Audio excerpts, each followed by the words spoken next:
Leviticus Kapitulo 12, Mga tuntunin tungkol sa babaeng nanganak. Inutusan ng Panginoon si Moises na sabihin ito sa mga taga-Israel.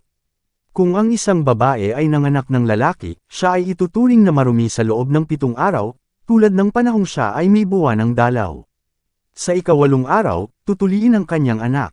Dahil sa siya ay dinudugo pa, maghihintay pa siya hanggang sa makalipas ang 33 araw bago siya ituring na malinis dahil sa dugo ng panganganak. Hindi siya maaaring humipo ng kahit anumang bagay at hindi siya maaaring pumunta sa toldang tipanan hanggang sa matapos ang kanyang paglilinis.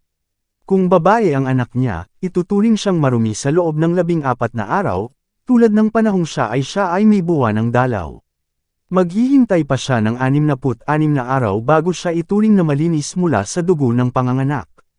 Kapag tapos na ang mga araw ng kanyang paglilinis para sa anak na lalaki o babae, magdadala siya sa pari malapit sa may pintuan ng toldang tipanan ng isang tupang may 1 taong gulang, bilang handog na sinusunog at isang inakay na kalapati o bato-bato bilang handog sa paglilinis.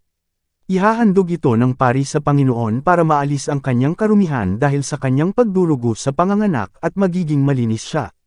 Kung hindi niya kayang maghandog ng tupa, maghahandog siya ng 2 kalapati o 2 ibon na bato-bato. Ang isa ay bilang handog na sinusunog at ang isa ay bilang handog sa paglilinis. Sa pamamagitan ng gagawing ito ng pari, maaalis ang karumihan niya at ituturing na siyang malinis. Ito ang mga tuntunin tungkol sa babaeng nanganak.